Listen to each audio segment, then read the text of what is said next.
के अच्छे सवालों पे आते हैं, 4-5 सवाल करा देता हूँ, बाकी सवाल उसमें भी अनंत बन सकते हैं। लास्ट बार मैंने दिखाया था वहीं से चालू होते हैं। अब कंस्ट्रेंट को भी ध्यान में रखेंगे। लास्ट बार जो मैंने बात बताई थी कि अगर आपकी स्ट्रिंग मासलेस है और पुली मासलेस है तो कैसे टी में रिलेशन निकालते हैं कि अगर पुली मासलेस हो, भले वो एक्सटेंड भी कर रही हो, तो भी उसके दोनों तरफ नेट फोर्स 0 होना चाहिए। उससे क्या डिफरेंट स्ट्रिंग्स के टेंशन में रिलेशन आ जाता है? हाँ सर, बिल्कुल आ जाता है, इसमें कोई शक वाली बात नहीं है। ओके, यहां तक की बात अपने को समझ आ गई थी। चलो भाई, यहां तक की बात समझ में आ गई। अब क्या करें, अब आगे बढ़ते हैं। देखो भाई, खुल जाए सिमसिम। ओके ओके, चलो भाई। अच्छा भाई, ये सवाल मैंने आपको शायद होमवर्क के लिए दिया था, अपन वापस ट्राई करते हैं। ध्यान से देखो, मैं दिया था कि नहीं दिया था? कंस्ट्रेंट आना चाहिए और इक्वेशन लिखनी आनी चाहिए। देखो, मान लेते हैं कि 10 kg का एक्सप्रेशन A1 नीचे है, और ये पिछली बार सवाल दिया था घर के लिए। तुम जो घर पे के लिए सवाल देते हैं उनको याद नहीं रखते, हाँ की ना? चलो, तो 10 kg का मान लो एक्सप्रेशन A1 नीचे मान लेते हैं, 1 kg का A2 मान लेते हैं। डायरेक्शन पहले से एक बार मान लेनी चाहिए, उसी के हिसाब से क्या अपन फोर्स की इक्वेशन लिखते हैं। अगर A1 नीचे माना है तो नीचे वाला फोर्स माइनस ऊपर वाले फोर्स, अगर ऊपर एक्सप्रेशन माना है तो ऊपर वाले फोर्स माइनस नीचे वाले फोर्स। ये कंफ्यूज मत हो सर, हमें कैसे पता हम A1 नीचे माने A2 ऊपर माने? लॉजिकली देख लो भाई, 10 किलो ज्यादा है तो इसलिए नीचे मान लिया, पर अगर तुम उल्टा भी मान लोगे तो अपने आप वो नेगेटिव आ जाएगा, इसलिए परेशान होने की जरूरत नहीं है। पर जो डायरेक्शन एक्सप्रेशन की मानो, अब इतना कॉमन सेंस तो लगाओगे ना कि भाई 10 kg अगर नीचे जा रहा है तो 1 kg ऊपर जाएगा। मैं तो वो नहीं लगाऊंगा सर इतना कॉमन सेंस, मैं तो A2 को नीचे ही मानूंगा। मान लो, अपने आप वो नेगेटिव आ जाएगा, परेशान होने की जरूरत नहीं है। तो try to estimate the direction of acceleration by common sense and mark it and write down the force equation accordingly. If you are wrong, then automatically you will get the negative answer. So don't worry about it. Yes or no? Yes sir, ये बात हमें समझ आती है। Sir acceleration की direction common sense से मान लो, कोई जरूरी नहीं हो सही हो, पर कॉमन सेंस से मान लो, गलत भी हो जाएगी तो नेगेटिव आ जाएगी, पर पॉजिटिव आएगी तो अच्छा लगेगा। यस और नो? हाँ सर, बिल्कुल सही। चलो भाई, तो 10 kg A1 नीचे, 1 kg A2 ऊपर। A1 A2 बराबर हो ये जरूरी नहीं है, क्योंकि स्ट्रिंग ऐसे कई जगह से घूम रही है। क्या ये कंस्ट्रेंट वाला सवाल है? अच्छा, अब पहले अपन एक और बात मानते हैं। देखो भाई, मान लेते हैं कि अपन यहाँ पे T मान लें। बोलो क्लियर? ठीक सर। अगर मैं इस 1 kg वाले का एफबीडी के बारे में सोचूं, इस 1 kg, तो इस 1 kg पे जो T लग रहा है, इस 1 kg पे जो T लग रहा है, वो T, क्या ये T बराबर है? नहीं, इसे T डैश मान लो।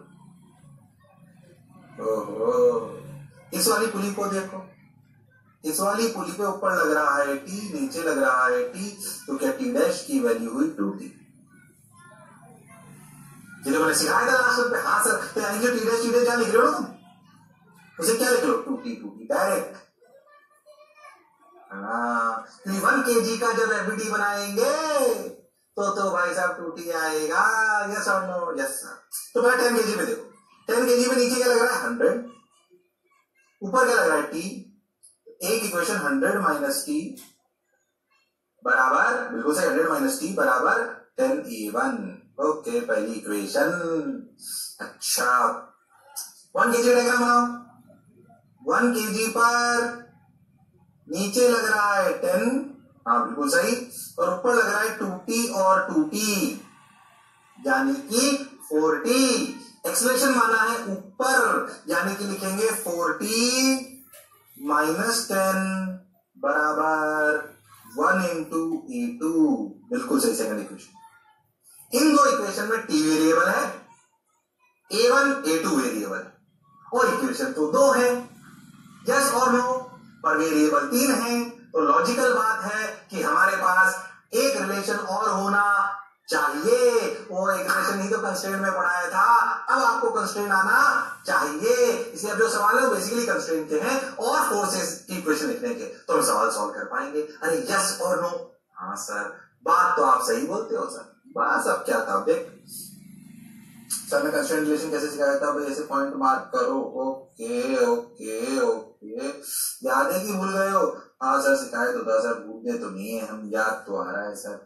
चलो भाई, ये पॉइंट, पहला पॉइंट, 1 पॉइंट, 2 पॉइंट, वापस पूरा करके दो। 4 5 6 7 8 9, बोलो किनका तो 0 हो जाएगा, किनको लिखने की जरूरत है? 1 3 4 7 8 0, 1 3 4 7 8 0, लिखूंगी नहीं लिखूं? नहीं जरूरत है। 2 को देखो, x1 दूरी को ये x2 दूरी ऐसे अगर कंफ्यूजन नहीं होना है तो x3 x4 x5 चलो 2 x1 को घटा रहा है कि बढ़ा रहा है ऊपर जा रहा है तो बोलो 2 माइनस a2 आंसर। पांचवा पॉइंट नहीं 1 2 ये 3 वाला भूल गया मैं है ना इसे भी 3 मान लेते ओ कोई बात नहीं इसे 10 मान लेते हैं 10 पॉइंट। ये 10वां पॉइंट जो x2 से जुड़ा हुआ है बोलो घटा रहा है ये बढ़ा रहा है घटा रहा है माइनस a2 ओके 3 4 0 5 में फिर आ जाओ फिर माइनस a2 फिर 6 माइनस a2 समझ आ रहा है 0 9 बढ़ा रहा है प्लस a1 इक्वल टू 0 हो क्या a1 इक्वल टू 4a2 अरे वाह एक लाइन में क्या कांस्टेंट रिलेशन आ गया हाँ सर बिल्कुल आ गया मजा भी आ गया अरे हाँ ना तो बोलो हाँ सर बिल्कुल सही चल रहा है बोलो क्लियर बस अब क्या था इस a1 की वैल्यू यहां डाल दो चाहो तो 4a2 तो कितना आया 100 माइनस 3 इक्वल टू 10 4a2 अगर लिखते तो आ जाएगा 40a2 ठीक हमें 1 kg का एक्सप्रेशन चाहिए ना तो a2 चाहिए ठीक है भाई 40 माइनस 10 इक्वल टू a2 बिल्कुल सही ऊपर वाली इक्वेशन को 4 से मल्टीप्लाई कर दो तो 400 माइनस 40 इक्वल टू 160 a2 बिल्कुल सही तो 40 माइनस 10 इक्वल टू a2 अरे अब इन दोनों को जोड़ दो ये 3 और 4 इक्वेशन मान लो तो सॉल्व कर रहा हूं दे रहा हूं इक्वेशन गलती नहीं आंसर मैं नहीं करेगा नहीं 40 ने 40 को मार दिया 400 minus 10 is 390 equal to 161 a2 और बड़ा गंदा आंसर है a2 की वैल्यू है 390 बाई 161 आंसर देखिए क्या तो वो आंसर पे दे रखा ओहो 390 बाई 161 जो पढ़ा जो समझा बिल्कुल सही है लो a2 आ गया a2 पूछा था ना हमसे सवाल में 1 kg का एक्सप्रेशन लो आ गया अब बताओ a2 आ गया तो क्या a1 आ गया सोचो a1 a2 आ गया तो t आ गया पूछा नहीं इसलिए निकाल नहीं रहा पर अगर पूछ ले तो मेरे लिए बताना बड़ी बात नहीं है क्या ये बड़े सवाल शानदार सवाल करने के लिए f बराबर ma लगाना आना चाहिए कैसे एक्सप्रेशन की डायरेक्शन मानते हैं वो आना चाहिए कैसे कंस्ट्रेंट की इक्वेशन लिखते हैं वो अपने को आना चाहिए टेंशन में अगर 2-3 स्ट्रिंग हो तो कैसे रिलेशन निकालते हैं वो अपने को आना चाहिए सिद्धांत से 3-4 कराऊंगा ज्यादा तो नहीं 3-4 करा दूंगा है ना भाई क्या ऐसे सवाल एक हो सकते हैं कि अनंत अनंत जितने सवाल तुमने कंस्ट्रेंट में करे थे वो सब पे मार्क्स लगाकर क्या वो नए सवाल बन सकते हैं हाँ बिल्कुल बन सकते हैं तो उनको ही कर लेना पहले मार्क्स लगा के जो मैंने वहां कंस्ट्रेंट में कराए 3-4 में यहाँ करा देता हूँ ताकि आपको प्रैक्टिस में बात समझ आए अरे हाँ ना तो बोलो भाई हाँ चलो आ जाओ हो गया क्या ये अरे उतार लिया क्या अरे आंसर मैच भी करिए रामलालो करा कि नहीं करा करा अगला सवाल तुम ट्राई करा आंसर आ गया तो समझ आ गया सर अगला सवाल find the tension the string carrying 2 kg तो यहाँ की टेंशन अपने को माननी है तो 2 kg वाली टेंशन है तो अपने को बेसिकली अपने को सबके एक्सेलरेशन आने चाहिए अरे टेंशन पूछ लिए तो सबके एक्सेलरेशन आने चाहिए क्या 1 kg और 2 kg का एक्सेलरेशन सेम है बोलो क्या 1 kg और 2 kg का एक्सेलरेशन सेम है नहीं क्योंकि पुली चल सकती यस और नो क्या चलती है पुली वाला सवाल है हाँ क्या उसका कंस्टेंट रिलेशन याद है हाँ वो यूज आएगा अपन है ना एक बार पहले सब लोग एक्सेलरेशन और टेंशन की डायरेक्शन मान लेते हैं देखो ऐसे ये टेंशन टी अगर ये टी पहले मुझे बताओ ये टी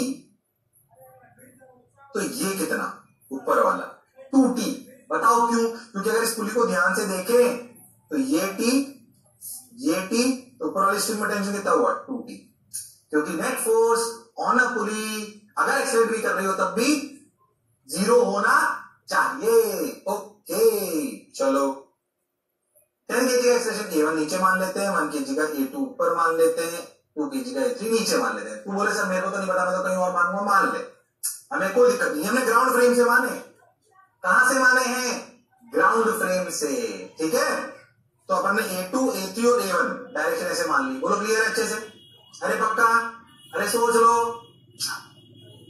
मिलके करेंगे ट्राई करो टी और a1 a2 a3 निकालने में ध्यान से तो 4 वेरिएबल है ध्यान से तो 4 वेरिएबल की इक्वेशन कौन सी आएगी एक आएगी 1 kg पे 2 kg पे 10 kg पे और चौथी आएगी कंस्ट्रेंट की वेरिएबल कौन है 4 t a1 a2 a3 ढंग से इक्वेशन लिखो सॉल्व करने का प्रयास करो कर सकते हो तुम लोग हुनर और काबिलियत तुम में है हाँ भाई हाँ कर सकते हो, अरे करो भाई कर सकते हो। मैंने डायरेक्शन तो मान ली, तुम कुछ और भी मान सकते, पर अपन सब मिलके ये मान लिए भी अपन ने, ठीक है। तो ये मान ली, तो उसके हिसाब से करो करो करो करो करो, फिर मैं भी करूंगा।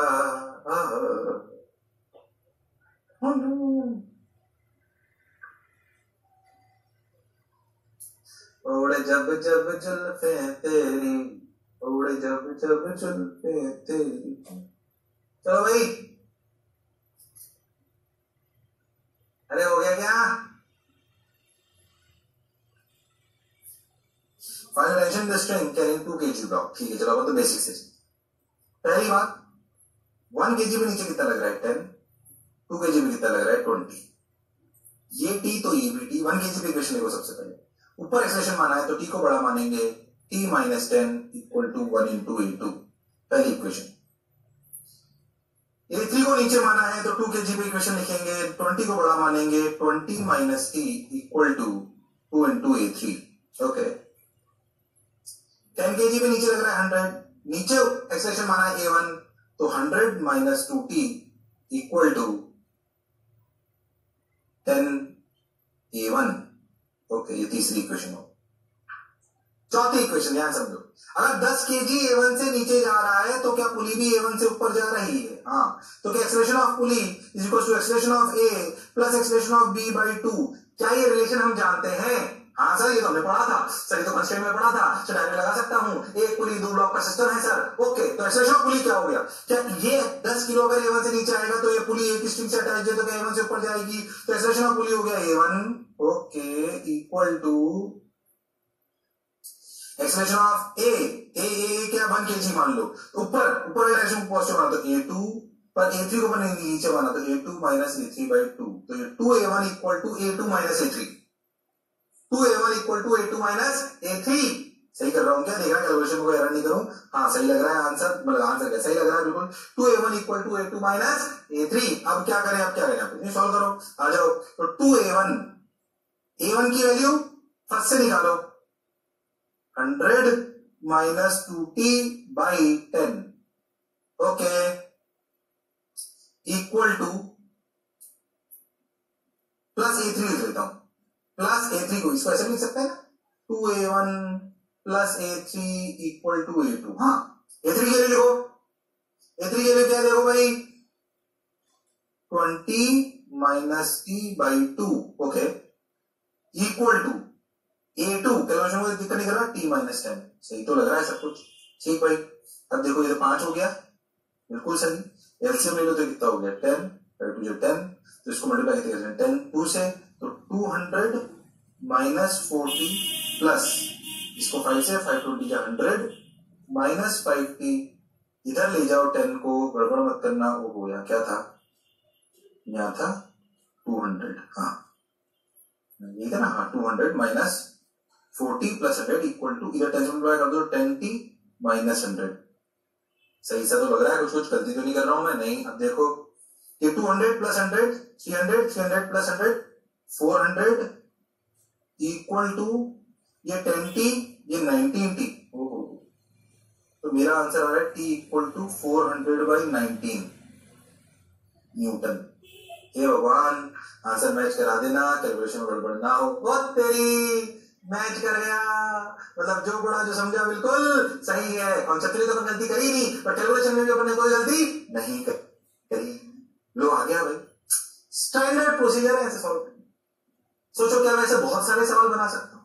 हाँ बना सकता हूँ, उसमें कौन सी खास बात है, मैं इधर थोड़ा आसान करना होता तो सोच, मेरे को टफ करना होता कैसे, क्या पहले समझो, तुम क्या ये आ गया तुमको, अरे आया है कि नहीं आया, अरे आया है कि नहीं आया, थोड़ा सा टफ भी आ जाए तो भी हम सवाल कर सकते हैं, तो भी हम सवाल कर सकते हैं, घबराने की आवश्यकता नहीं है, इतनी कैलकुलेशन आनी चाहिए। हाँ सर, बात तो आप सर सही बोलते हैं, बोलो क्लियर है एकदम, अरे पक्का, अरे सोच लो, ओके चलो भाई ये बात हमने समझ आ गई। अब क्या करें, अब क्या करें, अब क्या करें, अब कुछ नहीं, सुनो ध्यान से देखो, ठीक भाई, अब देखो ये आ गया, मैं कह रहा हूँ कि ऐसे बहुत सारे सवाल बन सकते हैं। हाँ मैं कुछ भी बनाया था, मान लीजिए कि मैं इसको थोड़ा और टफ करना होता तो ऐसा भी तो कर सकता था। ये आ गया तुम लोग। मान लीजिए मैं ऐसा लेता कि एक पुल इधर लेता, फिर एक पुल इधर, फिर एक ब्लॉक इधर, फिर एक ब्लॉक इधर, फिर एक पुल इधर, फिर ये रस्सी इधर बांध दी, फिर एक पुली लगा दी, इसको ऐसे कर दिया। क्या आप सवाल कर सकते हो? ऐसे सवाल बनाना बड़ी बात कर सकते हैं, एक आधा कराओ, परेशान मत हो। पर ये बात समझो कि मेरे लिए सवाल बनाना बड़ी बात नहीं। कंसेप्चुअल क्लैरिटी में सबसे पहले एक्सप्रेशन की डायरेक्शन मानो, पुली की मदद से टेंशन में रिलेशन निकाल लो, कहीं टी कहीं टू टी कहीं 4T जो भी होना होगा। फिर F बराबर ma की इक्वेशन सारे ब्लॉक पे लिख दो, और एक इक्वेशन और चाहिए होगी, वो होगी कंस्ट्रेंट की। किसकी होगी? कंस्ट्रेंट की। और कंस्ट्रेंट इक्वेशंस के अपन पहले सीख चुके हैं। हाँ सीख तो चुके हैं। यस और नो? यस। बस एक आध और करते हैं सवाल, प्रैक्टिस कर रहे हैं। कंसेप्ट तो यही है, और सवाल 4-5 के आप खूब कर सकते हो। जितनी प्रैक्टिस शीट में डीपीपी में दी जाएगी, करना, घबराना मत। आओ तो भाई हो गया, ये हो गया। अब देखो 2 kilo 4 kilo 20 Newton, 2 kilo 4 kilo 20 Newton. Okay भाई ये हो गया, ये हो गया, ये हो गया। फाइनल टेंशन द स्ट्रिंग, ये हो गया। आप सुन, याद का ऐसा सवाल अपन ने करा था, ये टेंशन बताना इसमें याद करके कंस्ट्रेंट रिलेशन निकालना सिखाया था। हाँ सर सिखाया। चल मान लेते हैं कि इसका एक्सेलरेशन है a1, मान लेते हैं कि इसका एक्सेलरेशन है a1 और इसका एक्सेलरेशन है a2। तो ध्यान से, एक फोर्स की इक्वेशन 4 kg पे आएगी, एक फोर्स की इक्वेशन 2 किलो पे आएगी, एक इक्वेशन कंस्ट्रेंट की आएगी। आएगी कि नहीं आएगी? आएगी, बिल्कुल आएगी, 110% आएगी।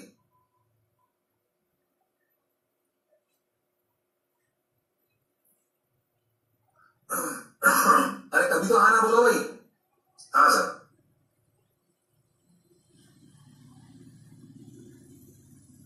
हो गया क्या A1 A2?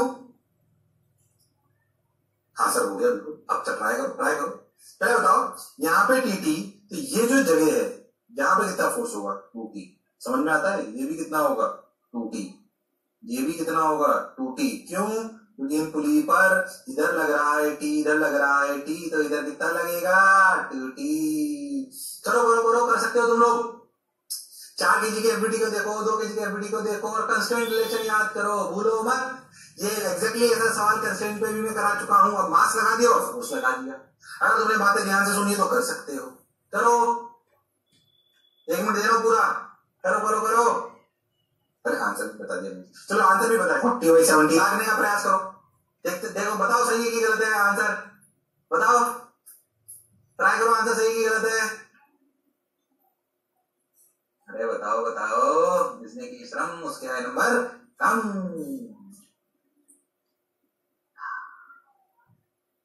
आज मेरे यार की शादी है, यार की शादी है, मेरे दिलदार की शादी है, आज मेरे यार की शादी है। ओए शादी का नाम सुनते कई लोग भावुक हो गए, सपनों में खो गए। उनकी शादी होगी जब वो घोड़े पे जाएंगे या हाथी पे जाएंगे। यस और नो? सर क्या बात कर रहे हो, तो गधे पे जाएंगे। सपने देखने लगे कई लोग, बहुत बढ़िया। शादी के सपने मत देखो, पढ़ाई के सपने देखो, शादी अपने आप हो जाएगी। चलो भाई। ओहो, शादी का नाम लेते ही सब खुश। टाइम होने वाला है, टाइम होने वाला है, टाइम होने वाला है। मेरी बातों पे मत जाओ, आ जाओ, अपने का लगाओ। Time up. 4 kg पे देखो, आगे कितना लगा? 20 न्यूटन। पीछे लगा 2T और 2T 4T। तेरा गड़बड़ तो नहीं करो। तो 20 - 40 = 4A1, पहली इक्वेशन। 2 kg पे देख, यहां लगा T और नीचे लगा 2T, तो कुल मिला के लगा 3T। 3T = 2A2। दूसरी इक्वेशन। तीसरी इक्वेशन किसकी भाई? वही कंस्ट्रेंट की, जोड़ो घटाओ। आ जाओ, जोड़ो घटाओ कर लेते हैं। जैसे सर ने सिखाया, ये लो भाई, ये पॉइंट, ये पॉइंट, ये पॉइंट, ये पॉइंट, ये पॉइंट, ये पॉइंट, ये पॉइंट और ये पॉइंट। ध्यान से देखो, पहला पॉइंट इस लेंथ को घटा रहा है, ऊपर वाला ये पॉइंट घटा रहा है, तो -A2 + A1 + A1 - A2 - A2 + A1 + A1 + 0 = 0। मैंने रफ्तार में लिखा क्योंकि मैं पहले करा चुका हूं। तो अगर इस सवाल को बहुत ध्यान से देखे ना, तो 1 2 3 4 पॉइंट लेंथ को बढ़ा रहे हैं A1 से, तो 1 2 3 4, हाँ, और ध्यान दें 1 2 3 3 पॉइंट 10 को घटा रहे हैं A2 से, तो माइनस A2, तो सही आया एकदम, लॉजिकली भी सही लग रहा है। 4A1 equal to 3A2। ओ बस अब क्या था, A1 की वैल्यू ऊपर से रख। और सर 4A1 की वैल्यू तो पता है कितनी, 20 माइनस 40, बिल्कुल सही लग रहा है। और A2 की वैल्यू कितनी है, A2 के लिए 3 इंटू 3T/2, हाँ सर ये भी सही लग रहा है, बिल्कुल सही, अच्छे से बात। तो इस 2 को उधर ले जाओ, देखो कैलकुलेशन में भाषा गलती तो नहीं करे, तो इधर ले जाओ, कितना हो गया 40 माइनस 80 इक्वल टू 3 3 जा, ठीक है, नहीं 20 माइनस 40 इक्वल टू 90, तो 40 इक्वल टू 17T, T की वैल्यू अपनी तो 40/79, ये सही है भाई, 40/17 है आंसर। कुछ गड़बड़ तो नहीं करी मैंने, नहीं सब सही लग रहा है, देखो कैलकुलेशन मिस्टेक नहीं करी हो, अरे हाँ ना बोलो, 40/17, 40/17 हो गया भाई, अरे सोच लो, अरे पक्का, अरे गारंटीड, चलो चलो 40/17, 40/17, कैसा एक और वैरायटी का सवाल कराया था, हाँ भाई सर वो भी तो कर सकते हैं, बिल्कुल कर सकते हैं, आ जाओ भाई, मतलब वो भी क्या अगर वो भी करने को दे दे तो क्या है, उसको उल्टा घुमा रखी थी स्ट्रिंग्स, हाँ तो वो भी अपन कर सकते हैं। फिर से जो कंस्ट्रेंट के सवाल है ना, उन्हीं को अपन बेसिकली मास लगा लगा के सॉल्व कर रहे हैं, वो कितने भी हो सकते हैं, कहलाते टफ है, पर अगर दिमाग चलता हो तो कोई खास बात नहीं है, तो कोई खास बात नहीं है। ओके सर, बात आपकी सही लग रही है, बहुत बढ़िया, बहुत सुंदर, बहुत मजा आया, वाह वाह। अब सुन, चलो भाई ये हो गया 40/17, ये हो गया, ये हो गया, आगे चलते हैं, एक और कर लो, इंक्लाइन प्लेन पे रख दिया, उम्मीद करता हूं तुम ये कर पाओगे। आपको बताना है tension with string of 10 kg, तो टी बताना है, यहाँ पे टी तो ये 2t, इसका एक्सेलरेशन इधर मान लेना a1, इसका एक्सेलरेशन इधर मान लेना a2, चलो करो, ट्राई करो, ट्राई करो, a1 a2, final tension with string carrying 10 kg, कर सकते हो, समय सीमा चालू हो गई है, बहुत टफ नहीं है, रिजॉल्व करो फोर्सेस को, 10 को, mg sin theta, mg cos theta, वो मैं सिखा चुका हूं, गड़बड़ मत करो, ओ हो,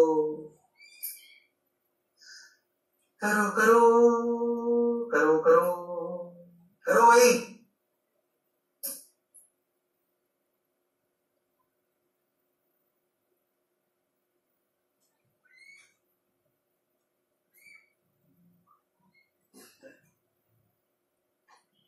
नहीं करा नहीं करा नहीं करा, अरे करो करो भाई, करना तो पड़ेगा, आज नहीं तो कल, चलो आ जाओ, ये a1, ये a2, सर इधर लगा 10 sin 53 is 8, 10 cos 53 is 6, सही कर रहा हूं क्या,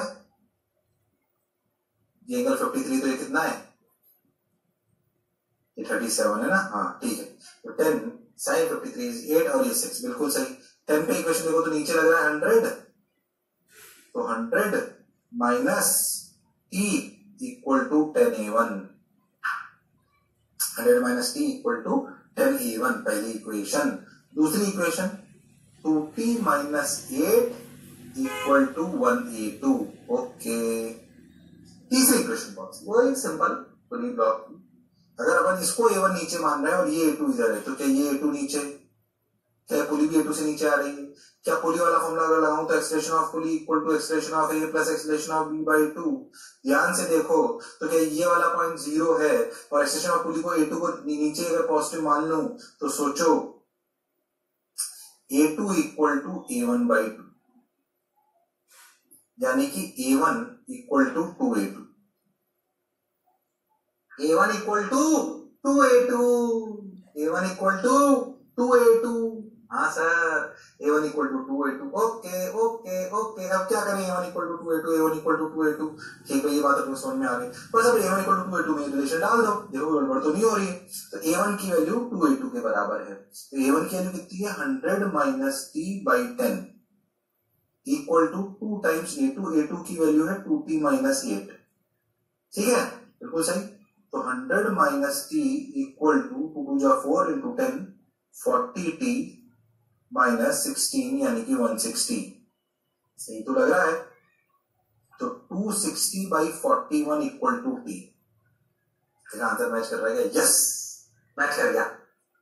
260 बाई 41 इक्वल टू टी।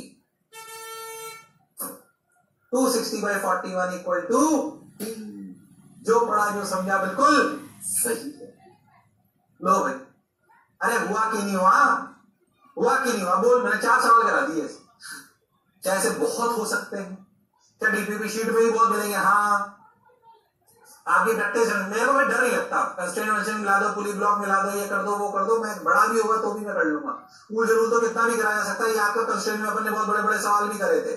अरे करे थे कि नहीं करे थे? तो उनमें भी मार्क्स लगा के उन्हें बहुत बड़ा कराया जा सकता है। बहुत ज्यादा जरूरत नहीं है, कॉन्फिडेंस होना चाहिए कि बड़ा भी आ जाए तो भी मैं करने में सक्षम हूं, क्योंकि मेरी कंसेप्चुअल क्लैरिटी बिल्कुल सही है। क्योंकि मास्टर हमारा सुंदर है। सर, ये बात वाली लाइन गलत थी, गलत नहीं थी, सही थी। अरे हाँ ना तो बोलना पड़ेगा। अरे सोच लो। Yes sir. 260 by 41 equal to T. Answer आ गया। कोई दिक्कत? तो 4-5 सवाल करा दिए। चलो भाई, तो ये एनएम की बेसिक प्रक्रिया थी न्यूटन सेकंड लॉ। जाकर न्यूटन फर्स्ट लॉ में अपन ने क्या पढ़ा? इक्विलिब्रियम वाले सवाल कर दिए थे। फिर अपन ने एफ बराबर एम के बहुत सारे सवाल कर दिए। बराबर एम भी खत्म नहीं हुआ, तो पूरी मैकेनिक्स में चलेगा कि नहीं चलेगा। पर वो आगे चलने से पहले क्या अपन एक और चीज पढ़ते हैं जिसे अपन कहते हैं न्यूटन्स थर्ड लॉ। हाँ, सुना तो होगा। For every action there is equal and opposite reaction. भाई ये फिजिक्स है, फिजिक्स में ऐसा होता है।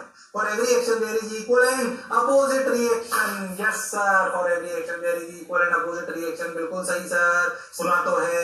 मतलब अच्छा, ये इसी में काम करता है फिजिक्स। नॉर्मल लाइफ में काम करे जरूरी नहीं है, मैंने पहले भी बताया। मान लो कि आपकी बीवी आपकी तरफ बेलन फेंके, तो आप उसी तरफ बेलन फेंक नहीं सकते कि for every action there is equal and opposite reaction. ये तो इतना बड़ा एक्शन होगा कि आपका जीवन पलट जाएगा। तू किसी की तरफ प्यार फेंके तो वो भी तेरे को उतना ही प्यार फेंकेगा, ऐसा जरूरी नहीं है। इसलिए भावनाओं से हटो और पढ़ाई पे आओ और फिजिक्स पे ध्यान दो। फिजिक्स कहती है कि for every action there is equal and opposite reaction. मतलब वो इक्वल रिएक्शन देगा और अपोजिट में देगा। मतलब आप किसी को चाटा मारो तो वो भी आपको चाटा मारेगा। गांधी जी की तरह नहीं कि एक चाटा मारा तो दूसरे वाल आगे कर दिया। नहीं, ऐसा नहीं है इसमें। बोलो क्लियर है? ये अहिंसक प्रवृत्ति का है। तूने इतना करा उतना ही वापस। यस और नो तो ज्यादा इसमें वो नहीं करता हूं, आप लोग इस बात को जानते हो। For every action there is equal and opposite reaction. मान लीजिए हम किसी पे 2 न्यूटन फोर्स लगाएंगे तो वो भी हम पर 2 न्यूटन फोर्स लगाएगा। इस तरीके की ये बात है। बोलो क्लियर? अच्छा, थोड़ा और समझते हैं। मान लो एक ब्लॉक है, वो रखा हुआ है, उसमें एमजी नीचे लग रहा है। हाँ, क्या उस एमजी को बैलेंस करने के लिए नॉर्मल लगता है ब्लॉक के ऊपर? हाँ हाँ सर, बिल्कुल सही। क्या ये एम और एमजी की डायरेक्शन अपोजिट है? हाँ सर। क्या ये एन और एमजी का मैग्नीट्यूड बराबर है? हाँ सर।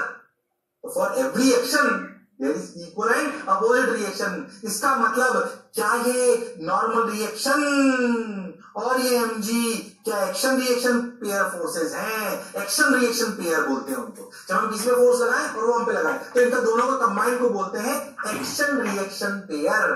क्या बोलते हैं? Action reaction pair. क्या इस केस में एन और एमजी एक्शन रिएक्शन पेयर हैं? यस और नो? लिख दो यस और नो, लिख दो यस और नो, लिख दो यस और नो, लिख दो यस और नो, लिख दो यस और नो। अरे लिख दो यस और नो। नहीं बताया। यस और नो बोलो, क्या आंसर? यस और नो? नो सर, ऐसे कैसे सर? एमजी ऊपर एन सॉरी एन ऊपर एमजी नीचे दोनों बराबर एक्शन रिएक्शन अलग अलग ही तो है सर। ये जो लिखा है वही तो है, इसलिए तो सवाल करा रहा। क्या है ये समझना बहुत जरूरी। ये एक्शन रिएक्शन पेयर नहीं है। एक्शन रिएक्शन पेयर क्या होता है समझो। इस कहानी को आगे बढ़ते हैं। देखो इस कहानी को देखो, मैं इसको अर्थ को समझा रहा हूं। ऐसे ये ब्लॉक को थोड़ा ऊपर ले जाकर इस पे लगा एमजी नीचे, तो जब ये एमजी लगाया किसने? अर्थ में। तो क्या अर्थ पर भी एक फोर्स लगा? हाँ, आप जानते होंगे ये बात कि अगर सन पर हम फोर्स लगाते हैं अर्थ, तो क्या उतना ही फोर्स सन भी लगाता है अर्थ पर? Gravitational force is an action reaction pair.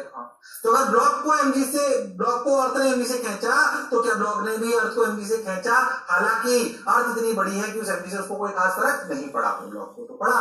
खैर, अच्छा, जब अर्थ ने ब्लॉक पर लगाया एन, ये नॉर्मल रिएक्शन है, दोनों अर्थ के कारण है, एमजी भी अर्थ के कारण है, पर gravitational force normal reaction contact की वजह से आया है। एमजी तो तब भी लग जाएगा जब ब्लॉक हवा में हो, यस और नो।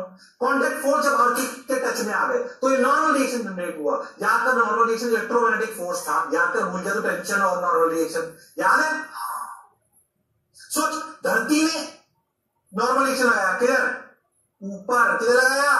ऊपर, यस और नो। तो क्या ब्लॉक ने भी धरती पे लगाया नॉर्मल रिएक्शन नीचे? ये रहा। तब ध्यान से समझना,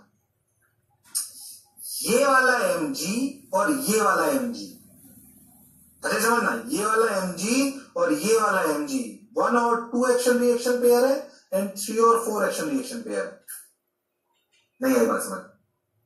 1 और 2 एक्शन रिएक्शन पेयर है, अर्थ ने लगाया mg फोर्स नीचे, ब्लॉक ने लगाया mg फोर्स ऊपर, ये एक्शन रिएक्शन पेयर है। अर्थ ने टच होने की वजह से नॉर्मल रिएक्शन लगाया ऊपर, ब्लॉक ने नीचे लगाया नीचे, ये एक्शन रिएक्शन पेयर है। एक ही ब्लॉक पे लगने वाले एन और एमजी एक्शन रिएक्शन पेयर नहीं। एक्शन रिएक्शन पेयर दो डिफरेंट बॉडी पर लगते हैं, जैसे कि ब्लॉक और अर्थ, ब्लॉक पर ही दोनों एन और एमजी लग गए, वो एक्शन रिएक्शन पेयर नहीं। दूसरी बात, उनकी नेचर सेम होनी चाहिए, यानी कि देखो 1 और 2 ग्रेविटेशनल फोर्सेस है। हाँ, अगर 3 और 4 की बात करें तो इलेक्ट्रोमैग्नेटिक फोर्सेस है, यानी कि नॉन रिएक्शन, उनकी नेचर सेम होनी चाहिए, दो डिफरेंट बॉडी पे लगने चाहिए।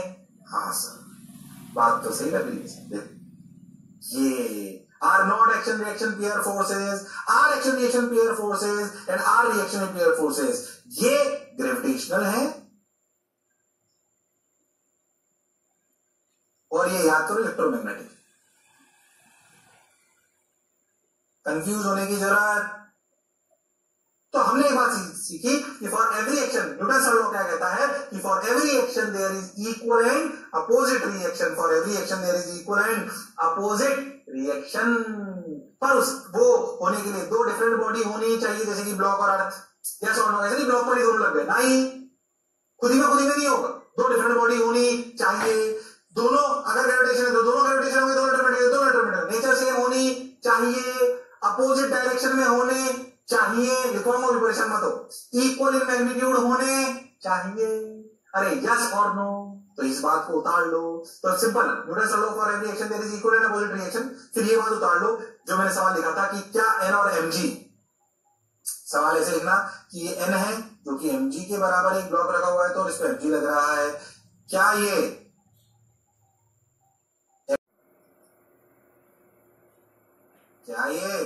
एक्शन रिएक्शन पेयर है? आंसर है नहीं। और फिर ये कहानी उतार लो, फिर इसके क्या इंपॉर्टेंट पॉइंट है मैं लिखा दूंगा, फिर इसके क्या इंपॉर्टेंट पॉइंट है वो लिखा दूंगा, पक्का। अरे सोच लो, एक्शन रिएक्शन पेयर के कई एग्जांपल हो सकते हैं। तोप चलाओ, वैसे तोप चलाओगे तो क्या गोला उधर निकलेगा, क्या झटका पीछे लगेगा? हाँ सर। तैरते हो तो करते क्या हो तुम? आगे बढ़ते तैरने में तो पानी को किधर धकेलते हो? पीछे। आप उसे धकेलते हो पीछे तो आप पे धक्का किधर लगता है? आगे। रॉकेट उड़ता है तो रॉकेट धुआं किधर छोड़ता है? नीचे। आग किधर छोड़ता है? नीचे। तो उसमें झटका किधर लगता है? ऊपर। इसलिए तो रॉकेट ऊपर जाता है, अरे यस और नो, है ना? सिंपल एग्जांपल, कोई खास बात नहीं, अपन नॉर्मल लाइफ में देखे होंगे, उसमें से कोई खास बात नहीं है। लो भाई, चलो अच्छा, ठीक है। तो आगे ये तो इसमें बताया हुआ है कि एन और एमजी, ये वाले एन और एमजी एक्शन पेयर नहीं है, वो तो अपन समझिए। कौन कौन होते एक्शन पेयर अभी और दिखा दूं। अब वो एक्शन पेयर जैसे अगर बंदूक सोचो तोप चले, लो भाई तोप चल गई, चल जा भाई, हो तोप चल गई तो क्या झटका पीछे लगेगा? यस और नो? हाँ। ऐसे अगर अपन अपना रॉकेट चल रहा है तो रॉकेट अगर ऊपर जाएगा, धुआं नीचे छोड़ेगा तो रॉकेट में किधर लगेगा? ऊपर। और इस पे किधर लगेगा? नीचे। यस और नो? हाँ। तू तैर रहा है मान लो तो तू धकेलेगा इधर, तेरे पे इधर लगेगा इधर, तो एक्शन रिएक्शन पेयर हो। सर एग्जांपल है, सिर्फ ऐसे दिखा दिया तुम, बहुत क्लियर है क्या? अब जो मैं बोल रहा था उससे लिखो अच्छे से। For two forces to be called an action reaction pair, the following condition must be satisfied. जो भी सिखाया वो लिखा रहा हूं, इसलिए इसको अच्छे से लिखो कि किसी भी दो फोर्सेस को एक्शन रिएक्शन पेयर बोलने के लिए क्या क्या बात होनी चाहिए। वो दो डिफरेंट बॉडी पे लगने चाहिए, पहली बात, एक एक करके लिखते हैं। Both the forces should B equal in magnitude, action reaction है, एक एक पॉइंट लिखते चले, इक्वल इन मैग्नीट्यूड। दूसरा देखो, both the forces act in opposite direction, लिख लो। तीसरा देखो, both the forces should be acting in two different bodies, important है। अपन अगर ब्लॉक पे एक पे लगा लेंगे तो फिर action reaction pair, no action reaction pair, yes और नो।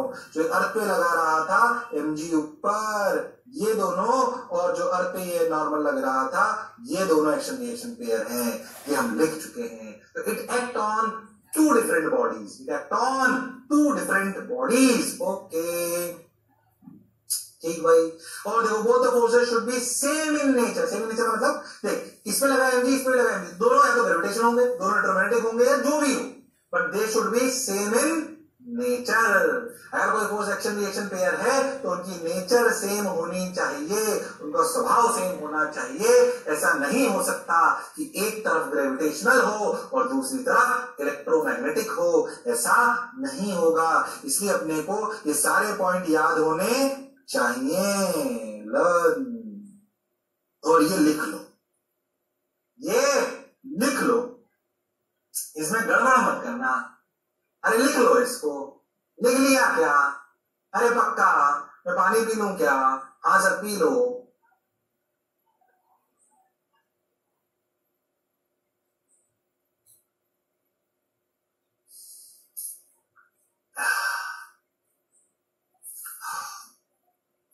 आज मेरी बीवी ने मुझे फिर मारा, बहुत बढ़िया बात सर, आप इसी लायक हो।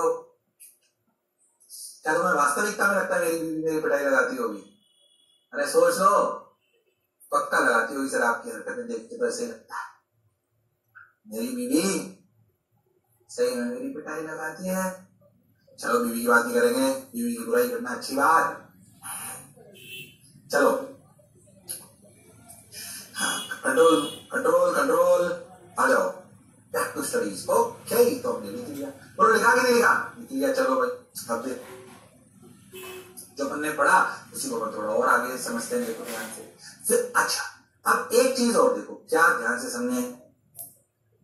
जैसे मान लो, समझ में आ जाएगा कि क्या एक्शन रिएक्शन पेयर होने के लिए फिजिकल कांटेक्ट जरूरी नहीं। जैसे मान लो एक प्लस चार्ज रखो, प्लस टू एक माइनस, बोलो अट्रैक्शन होता है कि नहीं होता? सुना होगा कभी, ये एक्शन रिएक्शन पेयर है, पर इनमें कोई फिजिकल टच नहीं आया। सन और अर्थ एक दूसरे को अट्रैक्ट करते हैं, करते हैं कि नहीं करते? पर उनमें कोई फिजिकल टच नहीं है, पर उनमें कोई फिजिकल टच नहीं है। इसलिए एक्शन रिएक्शन पेयर होने के लिए फिजिकल टच हो ये जरूरी नहीं है। इसी के एग्जांपल दिए, जैसे कि अर्थ और सन, बोलो क्लियर है? दो चार्जेस जो मैंने बनाया वही वाली बात, बोलो क्लियर है? इनमें भी अट्रैक्शन और रिपल्शन होता है, पर इनमें फिजिकल टच हो ऐसा कोई जरूरी नहीं है। तो एक इंपॉर्टेंट पॉइंट और क्या है? इंपॉर्टेंट पॉइंट ये है कि अगर दो बॉडीज में एक्शन रिएक्शन पेयर है तो टच करें ऐसा कोई आवश्यकता या ऐसा कोई रूल नहीं है, ये याद रखना है। बाकी लगभग सारे पॉइंट याद करें, उसी के नीचे लिखो या वो उसी का आखिरी अलग पॉइंट है। इक्वल मैग्नीट्यूड होना चाहिए, अपोजिट डायरेक्शन होना चाहिए, नेचर सेम होनी चाहिए, दो डिफरेंट बॉडी पे होना चाहिए। एक्शन रिएक्शन पेयर होने के लिए दोनों टच करें ये जरूरी नहीं है। इतनी बातें न्यूटन थर्ड लॉ के बारे में याद होनी चाहिए। बाकी स्टेटमेंट तो इतना सही है जो किताबों में लिखा आता है, for every action there is equal and opposite reaction. उसके बाद इतनी कहानी याद होनी चाहिए। अरे यस और नो, हाँ सर, बात आपसे क्लियर? हाँ ऐसे ही ठीक है, वो तो मैंने लिख लिया जो मैंने लिखना था। आगे चलते हैं, थोड़ी सी नॉर्मल कॉन्टैक्ट फोर्स पे बात कर लेते हैं, क्योंकि अपन इसके बारे में जानते हैं, हालांकि तुम ये जानते हो, फटाफट रिवाइज करा देता हूं। अगर अपन किसी भी बॉडी को किसी सरफेस पे रखते हैं तो इस पर लगा नॉर्मल ऊपर, इस पे लगा नॉर्मल नीचे। ध्यान से देखो, अपन सब लोग नॉर्मलाइजेशन के बारे में समझ रहे हैं। एक्शन रिएक्शन पेयर कैसे है इसे समझ लो। अकर साइमल्टेनियसली, साइमल्टेनियसली मतलब ऐसा नहीं कि एक ने 2 न्यूटन इस पे लगाया 0 समय पे, उसने इस पे 2 न्यूटन लगाया 1 घंटे बाद, ऐसा संभव नहीं। तो अकर साइमल्टेनियसली, बिल्कुल सही, बहुत बढ़िया। अपोजिट डायरेक्शन में लगता है, हम जानते हैं। Act along the same line, बिल्कुल सही, एक ही लाइन के अलोंग लगता है। इसे बाद में आप जानोगे सेंट्रल फोर्सेस के नाम से, अभी इस पे ज्यादा नहीं बोल रहा हूं। जब इलेक्ट्रोस्टैटिक्स वगैरह आएंगे, ग्रेविटेशन आएंगे, तब मैं आपको सेंट्रल फोर्सेस के बारे में बताऊंगा। अभी सिंपल सी नॉर्मल रिएक्शन के बारे में जान लो। क्यों नॉर्मल रिएक्शन के बारे में? क्यों? क्योंकि अभी तुम्हें इलेक्ट्रोस्टैटिक फोर्स या ग्रेविटेशन फोर्स थोड़ी पढ़ा रहा हूं, तो नॉर्मल रिएक्शन जानते हो। तो भाई एकदम से लग जाता है, जो बच्चे बड़े कंफ्यूजन आते हैं, तो एक्शन रिएक्शन भी करते हो, उसमें थोड़ी बातें और जान लो। क्या एकदम से लग जाता है? दोनों साथ लगते हैं, मतलब दो अपोजिट डायरेक्शन में लगते ही हैं, अलॉन्ग द सेम लाइन लगते हैं। कैसे लगते हैं? अलॉन्ग द सेम लाइन लगते हैं। ठीक है भाई। और क्या होता है देखो भाई, डिफरेंट ऑब्जेक्ट, ये हम जानते हैं पहले से, और equal magnitude and same nature. Same nature मतलब दोनों इलेक्ट्रोमैग्नेटिक इन नेचर हैं और इक्वल मैग्नीट्यूड होता है। भाई ये पॉइंट तो हम जानते ही थे, ये और ये अपन थोड़ा सा समझ लें कि नॉर्मल रिएक्शन में वो दोनों एक साथ ही लग जाएंगे, लॉजिकल है एकदम, और अलॉन्ग द सेम लाइन लगेगी। ऐसा नहीं होगा कि जो आप नॉर्मल रिएक्शन ऐसे कर रहे हो, ऐसा मत करना कि एक नॉर्मल यहां आया और इसने नॉर्मल यहां लगाया, ऐसा नहीं। They act along the same line. तो नॉर्मल रिएक्शन के बारे में थोड़ा सा अपने को और पता होना चाहिए कि when normal reaction act as a action reaction pair, it acts along the same line joining the two bodies. और यस और नो, और एक साथ लग जाता है। ऐसा नहीं कि एक ने 10 रुपए लगा दिए, उसके 1 घंटे बाद दूसरे ने 10 रुपए लगाया। उधारी वाला खेल नहीं है कि अच्छा तुमने लगाया, इसने भी सोच के दूं कि नहीं दूं, फिर ऐसा नहीं, एक साथ। बस इतनी सी बात ध्यान रखनी है। क्यों नॉर्मल रिएक्शन पे ज्यादा चर्चा कर रहा हूं? क्योंकि अभी इसी को पढ़ रहे हैं। अरे यस और नो, ऐसे ही कि अपनी स्ट्रिंग भी एक्शन रिएक्शन थी, हाँ बिल्कुल, इस ब्लॉक पर अगर लगी इधर तो इस पर लगी इधर। अपन टेंशन के डायरेक्शन पर पहले ही बहुत चर्चा कर चुके हैं। अरे कर चुके हैं कि नहीं कर चुके हैं? तो ये बहुत बेसिक सा थ्योरी पार्ट किसका? न्यूटन्स थर्ड लॉ का। न्यूटन्स थर्ड लॉ का। ओके सर, ये बात हमें समझ आ गई। फटाफट उतार लो, फटाफट उतार लो, शर्मा मत।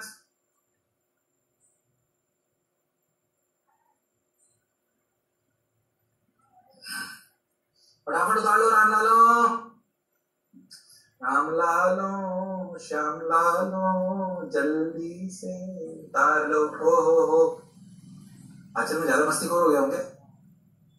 फक है, पूरा टाइम पढ़ना है, मौज भी मारेंगे, एंजॉय भी करेंगे, तभी तो मजा आएगा पढ़ने में। पढ़ने से तो प्रेम होगा, तभी तो पूरे 2 साल अच्छे से पढ़ पाएंगे। अरे यस और नो, चलो आ जाओ। अच्छी बात भाई, इक्वल मैग्नीट्यूड, ठीक है, हमें समझ आ गया भाई, आ जाओ। अब तू समझ, तूने होमवर्क नहीं कर, मुझे आ गया गुस्सा। मैं तुझे भाई तेरी छत पे ले जाके एक रस्सी से लटका दिया। बोल क्लियर? क्या तू रस्सी से लटक के खुद को बैलेंस कर सकता है? हाँ। क्या रस्सी तुझे पकड़ के रखती है? हाँ।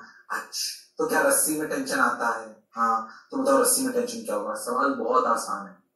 T बराबर mg, पर उसे समझो कि हम कर क्या रहे हैं। तुझे संभाले से रस्सी लटक जाए, सोच। तो तू ऐसे रस्सी से अगर लटक जाए तो सोच, तेरे को तू रस्सी पे जोर लगाना पड़ेगा तेरे को। तू रस्सी को किधर खींचेगा? सोच। अगर तेरे को बने रहना है तो, अगर तेरे को बने रहना है इस पे, मतलब इक्विलिब्रियम में बने रहना है, गिरना नहीं है, तो तू रस्सी को किधर खींचेगा? ऐसे ऊपर या नीचे? नीचे। तो तू रस्सी को ऐसे पकड़ लेता है और ऐसे खींचता है किधर? नीचे। तो रस्सी तुझे कहां खींचती? ऊपर। तो रस्सी तुझ पे फोर्स लगाती है ऊपर, और तू रस्सी पे किधर लगाता है? नीचे। That is action reaction. तुम रस्सी में फोर्स लगाते हो नीचे, ठीक, पकड़ गया, और तू तेरे पे रस्सी लगाती है ऊपर। अब सोच, अगर तेरे को इक्विलिब्रियम में रहना है तो रस्सी तेरे पर किधर फोर्स लगानी चाहिए? ऊपर। और तेरे पे नीचे क्या लग रहा है? mg। अगर इक्विलिब्रियम रहना है तो T mg के बराबर होना चाहिए। अगर इक्विलिब्रियम रहना है तो T mg के बराबर होना चाहिए। अरे नहीं आया, T किसके बराबर होना चाहिए? अरे किसके बराबर होना चाहिए? mg के। नहीं आया, नहीं आया, नहीं आया। अरे सोच लो, अरे पक्का, अरे गारंटी? हाँ। बस तो एफबीडी हो गया किसका? आदमी का, क्योंकि आदमी ने फोर्स लगाया नीचे, रस्सी ने लगाया ऊपर। तो जब एफबीडी बनाओगे तो रस्सी तो एक्सटर्नल एजेंट हो गई, तो रस्सी आप पे किधर फोर्स लगाई? ऊपर, क्योंकि तुम रस्सी किधर लगा रहे हो? नीचे। तो जो तुम्हारे द्वारा रस्सी पर लगाया गया फोर्स है, क्या वो भी टेंशन के रूप में डेवलप होगा? तो टी बराबर है mg। बड़ा कष्ट है, मैंने बोला तेरे को ऐसे लटके रहना। अब तुझे फिजिक्स आती थी, न्यूटन थर्ड लॉ पढ़ा चुका था, मैं कुछ और सेटअप बनाया ताकि लटका भी रहूं और जोर mg भी नहीं लगाना पड़े, क्योंकि mg फोर्स लगा के लटके रहना कोई आसान काम नहीं है। अरे यस और नो, तो तूने कुछ अलग टाइप के सेटअप बनाए, देख कैसे। ऐसा करते ही नहीं। तुमने देखा है कभी जैसे बड़ी बड़ी बिल्डिंग होती है, बहुत बड़ी बड़ी दीवारें होती है, तो पेंटर को देखा हो तो कभी एक वो झूला डाल के पेंट कर रहा होता है, पुली टाइप होती है ऊपर लटकी होती है, और वो एक डंडी का लकड़ी का टुकड़ा होता है, उसको बैठ जाता है, उसको ऊपर नीचे करता रहता है और पेंट करता जाता है। कभी पता नहीं तुमने ध्यान दिया बड़े बड़ी बिल्डिंगों पे की दीवारों पे ऐसे ही पेंट होता है ना, झूला डाल के बोलते हैं उसको, झूला बोलते हैं पेंटर के शब्दों में। और it's a simple pulley systems. देखो इससे क्या फायदा होता है मैं तुम्हें बताता हूँ। टीएमजी हो गया, ठीक, मान लो ऐसे क्या करते हैं, जैसे तू समझ, तो मान ले कि तूने एक प्लेटफॉर्म ले लिया एम मास का, तेरा खुद का मास एम है, उस प्लेटफॉर्म से एक रस्सी जुड़ी हुई है, पुली से गुजरना तेरे हाथ पे आई, बोलो क्लियर? अरे हाँ ना बोल, हाँ सर, ठीक भाई, अच्छी बात भाई। तो find tension in the rope, find tension in the rope. तेरे को अभी भी खुद को रोके रखना है, पर अब तू कहां बैठा हुआ है? प्लेटफॉर्म पर। प्लेटफॉर्म की छत से तूने, मतलब प्लेटफॉर्म जो अपनी बिल्डिंग है उसकी छत पर तूने पूरी टांगी, उसका एक हिस्सा तो जिस लकड़ी के टुकड़े पर तू खड़ा हुआ है या बैठा हुआ है उस पर जोड़ दी, और दूसरा टुकड़ा पुलिस से पार करके अपने पे रख दी। तो बता तेरे को कितना जोर लगाना पड़ेगा? बोल, तेरे को कितना जोर लगाना पड़ेगा कि तू इक्विलिब्रियम में टिका रहे? बोल, सवाल ये, सवाल समझ में आया क्या है? पहले तो डायरेक्ट लटक रहे थे, पहले तो डायरेक्ट लटक रहे थे, अब डायरेक्ट नहीं लटक रहे, अब क्या कर रहे हैं? अब एक रस्सी ऐसी करके इधर आ गया, बोलो क्लियर? और तू उस पे बैठ गया, किस पे? उस टुकड़े पे। अब तेरे को अगर खुद को इक्विलिब्रियम में रखना है तो तुम्हें कितना जोर लगाना पड़ेगा? क्या तुम उतना ही जोर लगाओगे जो सिस्टम में टेंशन टी आ जाएगा? तो टेंशन टी वही तो आएगा जितना जोर तुम रस्सी पे नीचे लगाओगे, वही टेंशन के रूप में प्रकट होगा। हाँ सर, बात तो आपकी बिल्कुल सही है। अब क्या करें? अब सुनो, आगे ध्यान से देखो, देखो भाई क्या करें? अच्छा ठीक भाई, अच्छे समझो इसको, एग्जाम्पल अच्छे से देखना, ध्यान से समझो। अच्छा, सॉल्व अपने कोई करना है, इन्होंने कोई एनिमेशन दिया, समझो। mg/2 क्यों आया अभी तुम्हें क्लैरिटी समझाएगा। पहले अपन तो बिल्कुल बेसिक चलते हैं, इसको अभी मत दिमाग में लगाओ, क्यों दिया है तुम्हें फील कराने के लिए, अच्छे समझो। तुम अगर इसको देखो ध्यान से कि ये जो आदमी है और ये जो अपनी ब्लॉक है, अगर तुम बहुत अच्छे से आदमी के एफबीडी को देखो, आदमी के एफबीडी तो देखो, आदमी ने रस्सी पर किधर फोर्स लगाया? बोलो, आदमी ने रस्सी पर किधर फोर्स लगाया? बोलो बोलो, किधर लगाया? आदमी ने रस्सी पे नीचे फोर्स लगाया, तो रस्सी ने आदमी पर ऊपर फोर्स लगाया, ठीक। धरती ने आदमी पे बड़ा एमजी नीचे लगाया, बिल्कुल सही, बिल्कुल सही।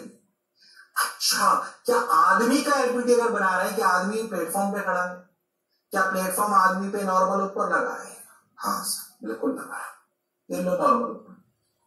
अगर इक्विलिब्रियम सिचुएशन है तो क्या n plus T equal to mg? हाँ, पहली question, n plus T equal to mg, बिल्कुल सही। अब एफबीडी बना लो प्लेटफॉर्म का, प्लेटफॉर्म पर ऊपर लग रहा है टी, और प्लेटफॉर्म पे एक नॉर्मल आदमी लगा रहा है जो कि नीचे है, और उस पे लग रहा है छोटा mg। तुम्हें मेरी बात समझ आई? ये किसका एफबीडी है? प्लेटफॉर्म का। अरे किसका है?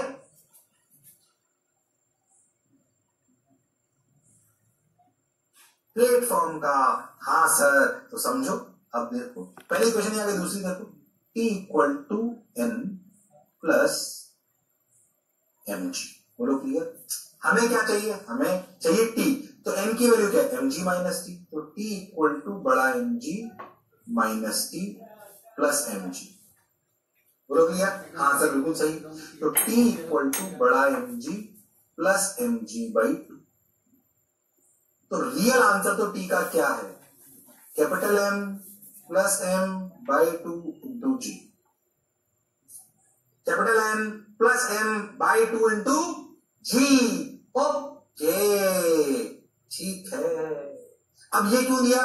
जैसे एक्चुअली क्यों ऐसा सवाल प्रैक्टिकली कर रहा हूं, देखो सोच, जिस लकड़ी के टुकड़े पे वो पेंटर बैठा होगा, लकड़ी का टुकड़ा कितने का होगा? आधा किलो, 1 किलो, पर पेंटर तो 70-80 किलो का होगा।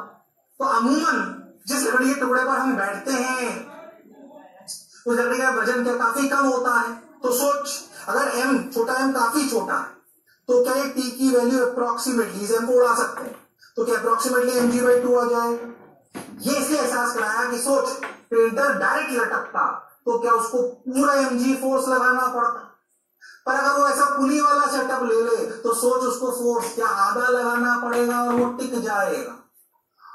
तो फायदे का सौदा है कि नहीं है? सर है, बिल्कुल है, इसमें कोई शक वाली बात नहीं, इसलिए तो यूज करते हैं। अभी वो झूले वाले होते हैं ना पेंटर, वो क्या करते हैं, जैसे समझो जैसे मैंने रस्सी पकड़ रखी है, मैं इस प्लेटफॉर्म पे बैठा हूँ और एक रस्सी का टुकड़ा इधर से जा रहा है, यूं जाके ये मेरे हाथ में, अब तो मैं क्या करूँ, मुझे पेंट करना है, तो मैं इस रस्सी को ऐसे लेकर, यहाँ पे हुक होता है और इसमें भी हुक होता है, उसको अटका देता हूँ, तो क्या झूला बन गया, तो मैं बैठ गया आराम से, ठीक, पूरा वजन इन दोनों पे आ गया। अरे ये सॉन्ड हो, और मैंने पेंट कर लिया, ठीक, अब यहाँ पेंट हो गया, अब मैं क्या करूंगा, इसको हुक को निकालूंगा, थोड़ा और जोर से खींचूंगा, ये ऊपर चढ़ जाएगा, फिर हुक में बचाऊंगा, फिर पेंट करना। अरे यस और नो?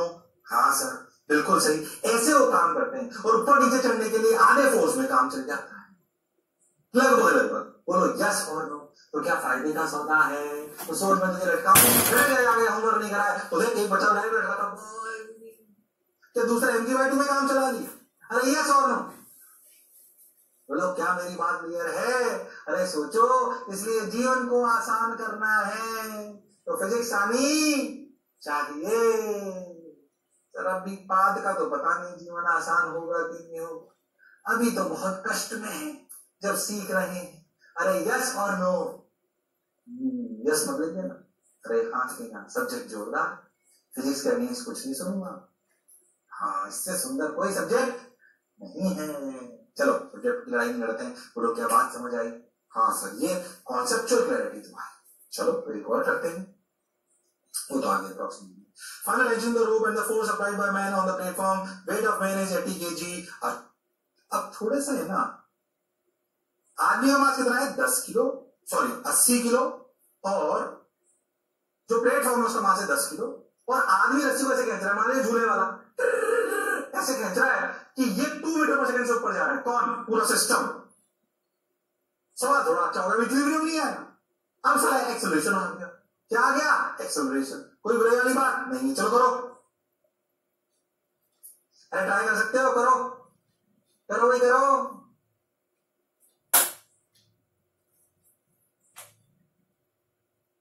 अरे करो भाई करो, शर्माओ मत, एक्सेलरेट कर रहे हो। वैसे एफबीटी बनाना है जैसे भी सिखाए, एफबीटी बनाना है, बस अब एक्सेलरेशन लगा लेना है इक्विलिब्रियम की बजाय। कर सकते हो तुम लोग, वो हुनर, वो काबिलियत, वो इंसानियत तुम में है, मैं मानो अच्छा सवाल है पर तुम कर सकते हो।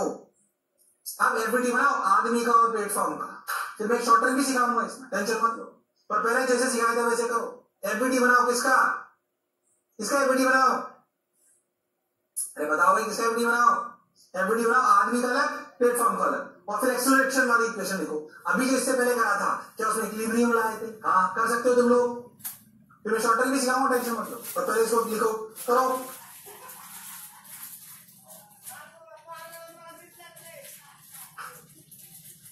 करो करो करो करो, हो गया क्या? अरे हो गया क्या? ट्राई कर ले, देखो आज अच्छे से, बढ़िया, दोनों को अलग ले लिया। देखो आदमी पे एन का लग रहा है ऊपर, आदमी पे mg का लग रहा है 800 न्यूटन नीचे, आदमी पे टेंशन का लग रहा है ऊपर। ओके, तो आदमी की इक्वेशन क्या लिखेंगे भाई? यहां लिख लेते, और आदमी का एक्सेलरेशन कितना है? 2 है ना, तो देखो t प्लस n ऊपर की तरफ minus 800 equal to mass of आदमी 80 इंटू 2। पहली इक्वेशन सही लिखा क्या मैंने? पहली इक्वेशन सही लिखी है क्या मैंने? अब देखो प्लेटफॉर्म पे देखो, नीचे क्या लग रहा है? खुद का mg, जो कि 100 न्यूटन। आदमी द्वारा क्या नीचे फोर्स लगाया जा रहा है, जो कि n, बिल्कुल सही। क्या एक टेंशन ऊपर? हाँ सर।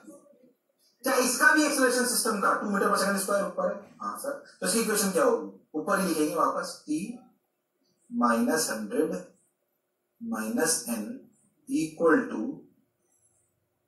10 इंटू 2। दूसरी इक्वेशन, कितने वेरिएबल? 2, t और n, एक्सेलरेशन तो पता है, सॉल्व कर लेते हैं। लो भाई, इसको क्या लिखेंगे? देखो भाई, तो ये हो गया t plus n equal to 80 into 2 160, 160 plus 800 960। ठीक, ये देखो t minus n equal to 10 into 20, 20 plus 100, 120. देखना मास्टर को गलती नहीं करे, इन दोनों को जोड़ लो, जोड़ते ही n कट जाएंगे, 2t इक्वल टू 960 प्लस 120 यानी कि 1080, यानी कि t की वैल्यू अपनी आ गई 540। 540 पूछा क्या था इन्होंने? 540 से पूछा था। जैसे t 540 आया, n निकालना बड़ी बात नहीं है, तो t माइनस 540 इक्वल टू 120। हमें क्या करें, हाँ ये वाली इक्वेशन लिख रहा हूं, 540 minus n equal to 120, n की वैल्यू आई 4। n और t दोनों आ गए। लो, अरे आए कि नहीं आए, हुआ कि नहीं हुआ, पहले बताओ। ये बेसिक तरीका है, आपको ऐसे करना आना चाहिए, बिल्कुल बेसिक से तो आपको सवाल करना आना चाहिए, गड़बड़ करने की जरूरत नहीं है। अरे हाँ ना तो बोलो, अरे शर्माओ मत, जिसने की शर्म उसके आए नंबर कम। चलो भाई ठीक सर, ये बात हमें समझ आ गई। अब क्या करें, अब सुनो एक और बात, फिर एक तरीका और बताता हूं, सिस्टम मानकर ध्यान से देख। तो मैंने आदमी और प्लेटफॉर्म को अलग अलग माना, पर आदमी और प्लेटफॉर्म का एक्सप्रेशन तो एक है। हाँ सर, आपने बोला था अगर एक्सप्रेशन एक हो तो सिस्टम मान सकते हो। हाँ, सिस्टम मान लोगे तो आसान हो जाएगा, क्योंकि फिर एन एन को बार बार बनाने की जरूरत नहीं होगी। हाँ सर, बात तो आप सही कह रहे हो, तो क्यों ना इनको सिस्टम मान लें। फिर बताओ क्या ये प्रोसीजर समझ में आया? हाँ सर बिल्कुल समझ में आया। फर्स्ट मेथड,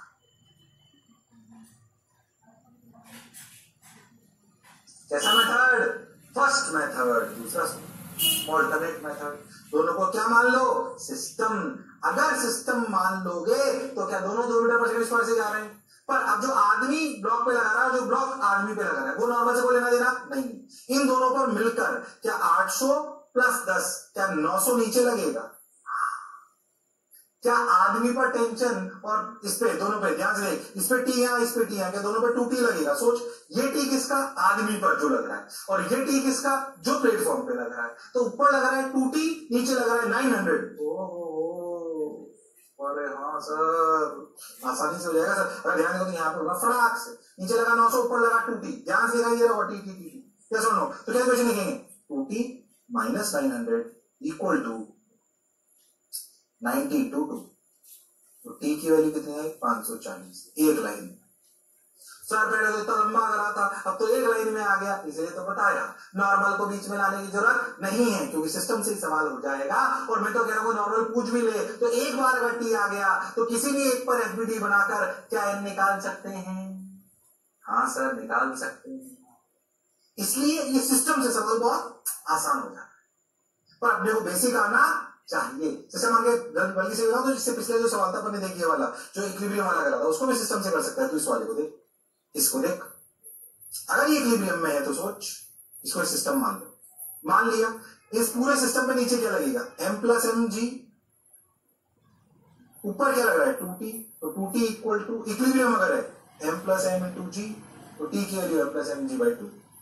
जाके डायरेक्ट ये रहा, यस और नो, तो सिस्टम से एक लाइन में आ गए। आया कि नहीं आया? पर आपको बेसिक भी क्लियर होना चाहिए, इसलिए मैंने पहले 2 सवाल बेसिक से भी बताए और शॉर्ट ट्रिक से भी बताए।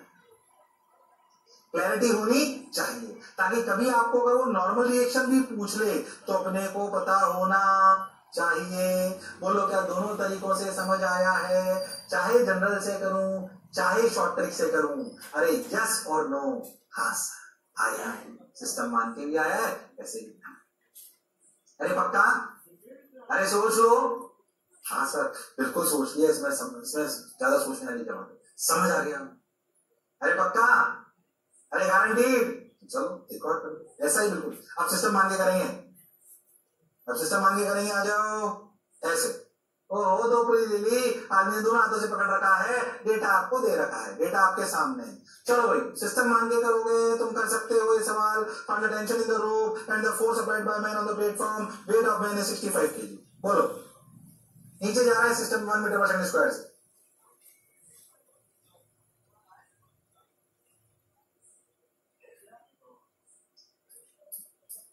करके बता दो, अभ्यास मत करना, थोड़ा सा उससे अच्छा है बट तुम कर सकते हो। वो हुनर, वो काबिलियत तुम्हें है, हुनर वो काबिलियत तुम्हें है, कर सकते हो तुम लोग। अरे हाँ भाई कर सकते हो, अरे हाँ भाई हाँ कर सकते हो। चलो कर सकते हो, सबको एक साथ सिस्टम मान लो। देख मैं डायरेक्ट बताता हूँ, ऐसे सिस्टम मान लो अगर, तो इस पे कुल मिला के 65 + 5 लगा 70, यानी कि 700 न्यूटन। ऊपर देखो तो ये टी क्या 40 ऊपर लगा, हाँ सर 40 लगा ऊपर, 700 लगा नीचे, सिस्टम जा रहा है नीचे। तो लिखो 700 - 40, देखना कोई गड़बड़ नहीं करूँ, इक्वल टू 70 × 1। हाँ 700 - 40 = 70 × 1। गड़बड़ तो नहीं कर रहा हूँ, बोलो सिस्टम आगे कर लिया, चल रहा है क्या? यहाँ देखो 70, ये अपना 630/4 = t। सही कर रहा हूँ क्या? हाँ 630/4 = t।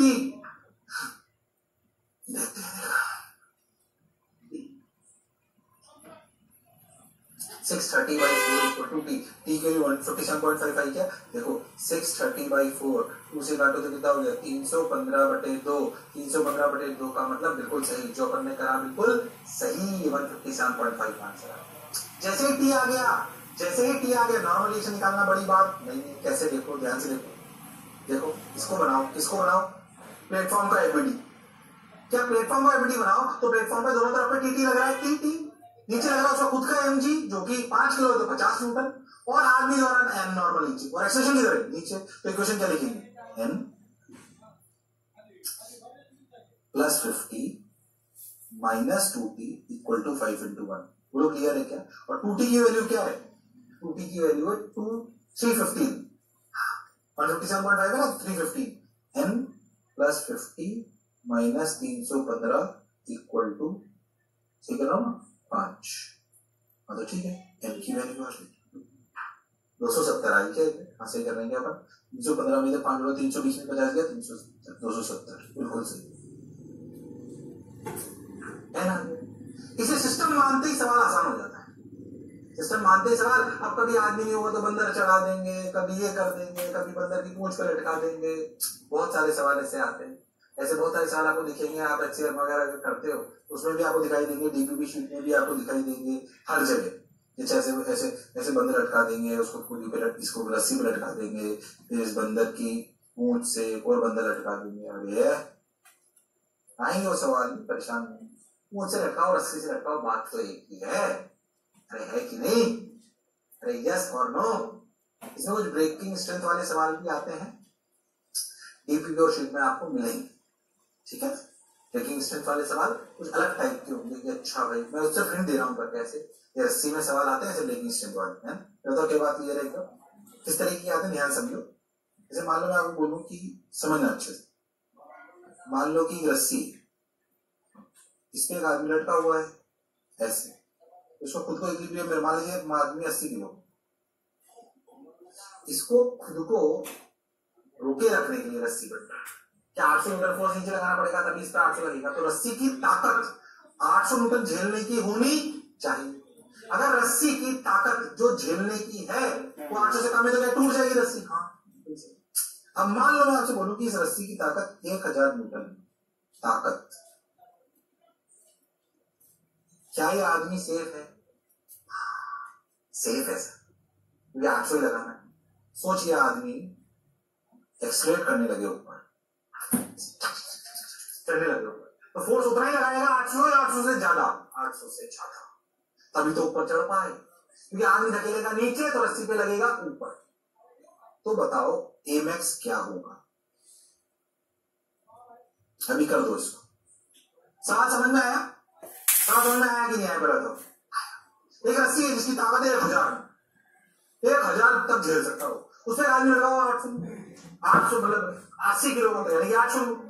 अब उस आदमी से ऊपर चलो, क्या वो किसी भी एक्सेलरेशन से ऊपर चढ़ सकता है? या एक मैक्सिमम एक्सेलरेशन है जिससे ज्यादा अगर वो चढ़ेगा तो रस्सी टूट जाएगी? बताओ एमएक्स क्या है? तो मैक्सिमम टेंशन क्या हो सकता है? अगर अपन आदमी का डायग्राम बनाए तो आदमी पर टेंशन लगी ऊपर और नीचे क्या लगा? 800, ठीक। तो इक्वेशन क्या हुई ऊपर चढ़ने की? T - 800 इक्वल टू 80 इंटू ए।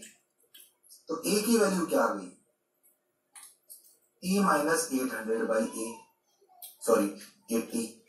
हाँ सर, तो ए मैक्स कब होगा, जब टी मैक्स होगा। मैक्सिमम टेंशन इतना हो सकता है 1000, तो 1000 माइनस 800 बटे 80, जीरो ने जीरो को मार दिया, 100 माइनस 80 20 बटे 8, ठीक है, 10 बटे 4, 2.5 मीटर पर सेकेंड स्क्वायर। इससे ज्यादा एक्सेलरेशन से अगर आदमी ऊपर चढ़ेगा तो रस्सी टूट जाएगी और आदमी निपट जाएगा। यस और नो? कैसे सवाल बहुत सारे बन सकते हैं, बिल्कुल बन सकते हैं, ऐसे सवाल बहुत सारे बन सकते हैं। इसलिए आपको अपना दिमाग तेज रखना है और आंख खुली रखनी है, समझना है। क्या मेरी बात नहीं है? अरे सोच लो, अरे पक्का। तो आज के लिए इतना ही, अगले टर्न पे अपन फिर मिलेंगे अच्छी चीजों को लेकर। एनएलएम में बहुत सारी चीजें पढ़ने, बढ़िया, गड़बड़ मत करना, एकदम ढंग से सुनते चलो और रोज अच्छे अच्छे सवाल आते जाएंगे।